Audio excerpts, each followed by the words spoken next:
Video बहुत ही ज़्यादा important होने वाली है दोस्तों। अगर आप 2023 के लिए बिहार डीएलएड एंट्रेंस एग्जाम की तैयारी करना चाहते हैं तो दोस्तों इस वीडियो को आप एंड तक देखिएगा।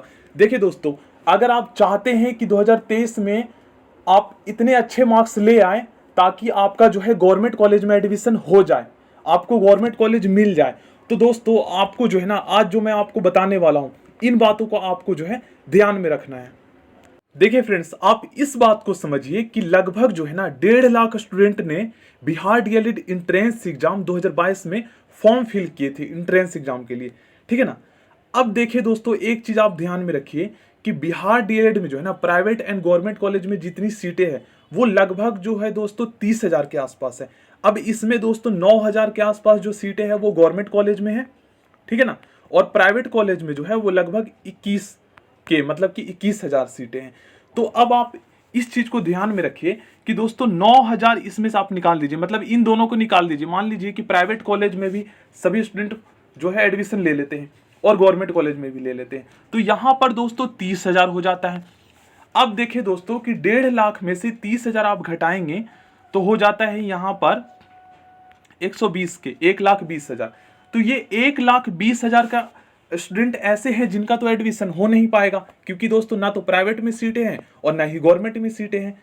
तो दोस्तों एक चीज आप ध्यान में रखिए कि लगभग जो है ना 80% ऐसे स्टूडेंट थे बिहार डीएलएड एंट्रेंस एग्जाम 2022 में जिनको ओनली गवर्नमेंट कॉलेज चाहिए था। मतलब कि इन्होंने जो है ना, इन्होंने जो फॉर्म फिल किया था ओनली फॉर गवर्नमेंट कॉलेज के लिए किया था। तो इसका मतलब ये है दोस्तों कि अभी भी लगभग 80,000 स्टूडेंट ऐसे हैं जो अगले साल के लिए मतलब कि 2023 के लिए जो है गवर्नमेंट कॉलेज में सीट पाने के लिए एंट्रेंस एग्जाम की तैयारी करेंगे। अब आप समझ सकते हैं दोस्तों कि 2023 में जो है ना, 2023 में अब आपके लिए कितना ज्यादा कंपटीशन रहने वाला है। देखिए दोस्तों, अब कंपटीशन जो है ना और ज्यादा कैसे बढ़ेगा। पहला रीजन तो दोस्तों ये हो गया। अब दूसरा रीजन क्या है ना कि जिन्होंने सेम ईयर में, जैसे मान लीजिए जो सेम ईयर में इंटर पास करता है मतलब 12th पास करता है, तो दोस्तों वो सेम ईयर में जो है ना अगर एंट्रेंस एग्जाम होता है तो उसका फॉर्म फिल कर सकता है। अब ऐसा नहीं है, क्योंकि 2022 में भी बहुत सारे स्टूडेंट ने फॉर्म फिल किए थे, ठीक है ना। तो दूसरा रीजन यहाँ पर हमारा वो हो जाएगा, जो 12th पास करेंगे सेम ईयर में 2023 में तो वो भी अप्लाई कर देंगे अगर सेम डेट पे, अगर वो पहले पास कर लेते हैं तो, ठीक है ना। अब थर्ड रीजन क्या है दोस्तों, तो देखिए 2022 में जो है ना बहुत सारे स्टूडेंट को तो पता ही नहीं था कि एंट्रेंस एग्जाम होंगे कि नहीं होंगे। इस वजह से दोस्तों बहुत सारे स्टूडेंट जो है तैयारी ही नहीं कर पाए थे एंट्रेंस एग्जाम की। अब 3 महीने में कोई कितना कर पाता है।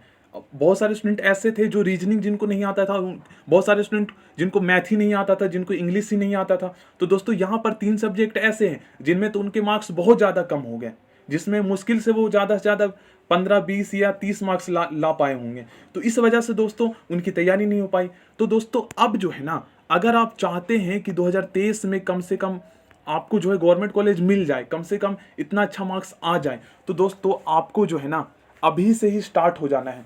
अब आपको क्या करना है, सबसे पहले तो दोस्तों मैथ, रीजनिंग और इंग्लिश, इन 3 सब्जेक्ट पे सबसे ज़्यादा आप फोकस करना है। क्योंकि देखिए दोस्तों, साइंस के मैंने जो है 500 क्वेश्चंस आपको करवाए हैं, इसी में से मोस्टली क्वेश्चंस आए हैं, स्टूडेंट ने बताए हैं मुझे, ठीक है ना। और स्टूडेंट से आप पूछ भी सकते हैं, उनका स्क्रीनशॉट भी मैं आपको शो कर सकता हूं। अब बचता है हमारे पास सोशल स्टडी। तो दोस्तों देखिए, सोशल स्टडी जो है ना इस पर भी फोकस करना है, क्योंकि सोशल स्टडी में दोस्तों सिलेबस कोई फिक्स नहीं है। कहीं से ज्योग्राफी के, करंट अफेयर के भी क्वेश्चन पूछ देते हैं, तो दोस्तों इसमें हिस्ट्री के भी क्वेश्चंस आ जाते हैं, इकोनॉमिक्स से भी आ जाते हैं। तो सोशल स्टडी आपको पढ़ते रहना है। अब बात होता है दोस्तों हिंदी। तो हिंदी में भी क्वेश्चन इस बार थोड़ा डिफिकल्ट आए थे, क्योंकि रस और दोस्तों अलंकार से बहुत सारे क्वेश्चन इसमें पूछे गए थे।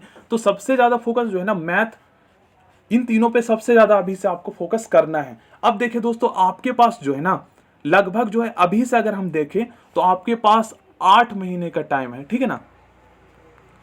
8 महीने का टाइम है।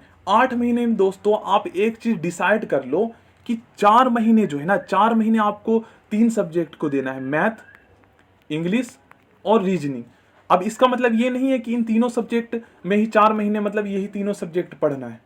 आप दोस्तों ऐसे डिसाइड कर सकते हैं कि एक दिन जो है ना मुझे मैथ पढ़ना है, उसके बाद दूसरे दिन मुझे रीजनिंग पढ़ना है, तीसरे दिन जो है मुझे इंग्लिश पढ़ना है। उसके बाद और साथ ही साथ में अगर मान लीजिए, देखिए एक दिन आप पूरे दिन तो नहीं पढ़ेंगे मैथ, तो साथ ही साथ में जो है ना आप वीडियोस जो है साइंस के देख सकते हैं, सोशल स्टडी के देख सकते हैं, हिंदी के देख सकते हैं। इन तीनों सब्जेक्ट के जो है आप यहाँ से हमारी वीडियोस से आप जो है हेल्प ले सकते हैं। बाकी तो आप जो है बुक से करेंगे ही। अब देखिए बुक का मैं बताता हूँ, देखिए मैथ तो मैं आपको करवाऊंगा दोस्तों, बाकी सभी सब्जेक्ट की जो है तैयारी हम साथ में करेंगे, इंग्लिश की भी करेंगे। बट दोस्तों अब जो है ना हम बिल्कुल बेसिक से करेंगे, क्योंकि दोस्तों बहुत सारे स्टूडेंट ऐसे थे जिनको मैथ बिल्कुल भी नहीं आता था। देखिए दोस्तों इस बार क्या हुआ कि बिहार डीएलएड एंट्रेंस एग्जाम की जो बुक है उसमें दोस्तों मैथ के जो है ना हाई लेवल के क्वेश्चंस दे दिया गया था। बट दोस्तों क्वेश्चंस थे ना, जो क्वेश्चंस आए थे वो इजी क्वेश्चंस आए थे, क्योंकि दोस्तों जिन्होंने बुक बनाया होगा उन्हें खुद ही नहीं पता था कि सिलेबस जो है मतलब कि कैसे क्वेश्चंस पूछे जाएंगे। बट दोस्तों सिलेबस में बताया गया था 10th लेवल के, बट उसमें जो क्वेश्चंस दिए गए थे ना बुक में वो हाई लेवल के एसएससी के दिए गए थे। और ये मैं नहीं, स्टूडेंट खुद बता रहे हैं। तो इस वजह से भी दोस्तों बहुत सारे स्टूडेंट का टाइम वेस्ट हुआ, क्योंकि दोस्तों मैथ के जो है ना 10th लेवल के क्वेश्चंस पूछे गए थे, इजी वाले, जिन्होंने मैथ किया था 10th लेवल के, ठीक है ना। तो आपको 10th लेवल के ही मैथ पढ़ के जाने हैं। क्या क्या पढ़ना है वो सब मैं आपको बता दूंगा इसी में सिलेबस। अब हम बात करते हैं सिलेबस की। चलिए फ्रेंड्स, तो एक बार जो है ना हम डिटेल में जो है सिलेबस डिटेल में एक बार डिस्कस कर लेते हैं। तो दोस्तों इस बार क्या हुआ था ना, बहुत सारे स्टूडेंट को ऐसा लग रहा था कि हिंदी जो है ना, जो हिंदी है वो आसान आएगा। बट दोस्तों इसी ओवर कॉन्फिडेंस की वजह से बहुत सारे स्टूडेंट जो है हिंदी में अच्छे से तैयारी नहीं कर पाए थे, मतलब तैयारी करके नहीं गए थे वो पेपर देने। क्योंकि दोस्तों हिंदी में जो क्वेश्चन थे ना इस बार अलंकार और रस से पूछे गए थे, ठीक है ना। और दोस्तों यहां पर आप देखेंगे तो 30 क्वेश्चंस 90 मार्क्स के क्वेश्चन से हिंदी के पूछे जाते हैं। तो दोस्तों इससे आप समझ सकते हैं कि अगर आप हिंदी को अच्छे से तैयारी करके चलते हैं अभी से, तो कितना अच्छा स्कोर आप कर सकते हैं। क्योंकि दोस्तों जो स्टूडेंट मैथ में वीक होते हैं, रीजनिंग में वीक होते हैं, इंग्लिश में वीक होते हैं, उनके लिए यही ऑप्शन होता है आसान सब्जेक्ट में जो है ना अच्छे से मतलब कि तैयारी कर पाना। अगर आप अच्छे से आसान सब्जेक्ट को तैयारी कर पाते हो तो फिर आप उन सब्जेक्ट में अगर आप अच्छे मार्क्स नहीं ला पाते हो तो आसान वाले में आप ला सकते हो। तो दोस्तों ये जो है सिलेबस है, ठीक है ना। इस साल इस पैटर्न से क्वेश्चंस पूछे गए थे। एमसीक्यू मल्टीपल चॉइस क्वेश्चन होते हैं जिसमें 4 ऑप्शन होते हैं, एक करेक्ट होता है। तो दोस्तों अगर अगले साल कोई बदलाव होता है तो वो पता चल जाएगा, बट सेम ही रहेगा, क्योंकि दोस्तों ये पिछले साल से चला आ रहा है, इसमें कोई भी बदलाव नहीं हुआ है इस साल, ठीक है ना। बाकी आप लोग देख सकते हैं यहाँ पर सिलेबस डिटेल में। और दोस्तों इसको आप कैसे डाउनलोड कर सकते हो इस पीडीएफ को, तो दोस्तों इसका लिंक जो है ना मैं आपको कमेंट बॉक्स में दे दूंगा, क्योंकि मैंने बताया है ये पूरा आपका सिलेबस जो है ना कैसे आप लोग डाउनलोड कर सकते हैं।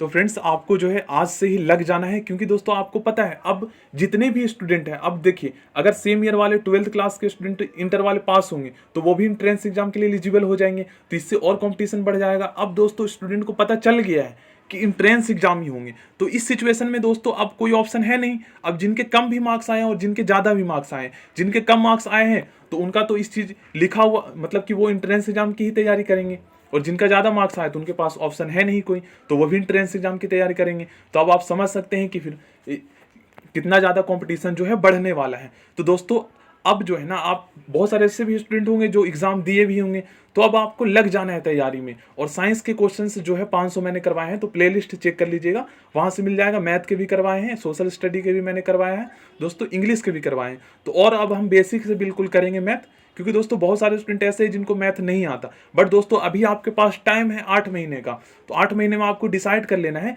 कि मैथ और रीजनिंग में जो है ना बिल्कुल मैथ और रीजनिंग और इंग्लिश को आपको जो है ना मतलब कि इस 4 महीने में जो है आपको स्ट्रॉन्ग कर लेना है, इसमें मतलब वीक रहना ही नहीं है, ठीक है ना। और मैथ के क्वेश्चंस किस टाइप के आए थे ये भी मैं जो है पता करूंगा और आपको बताऊंगा। और कुछ भी डाउट है दोस्तों तो आप लोग कमेंट बॉक्स में पूछ सकते हैं। So thank you, next video में मिलते हैं। और दोस्तों इसको कैसे डाउनलोड कर सकते हैं अगर आप बोलेंगे तो मैं कमेंट बॉक्स में जो है पिन कर दूंगा उस लिंक को। So thank you, next video में मिलते हैं।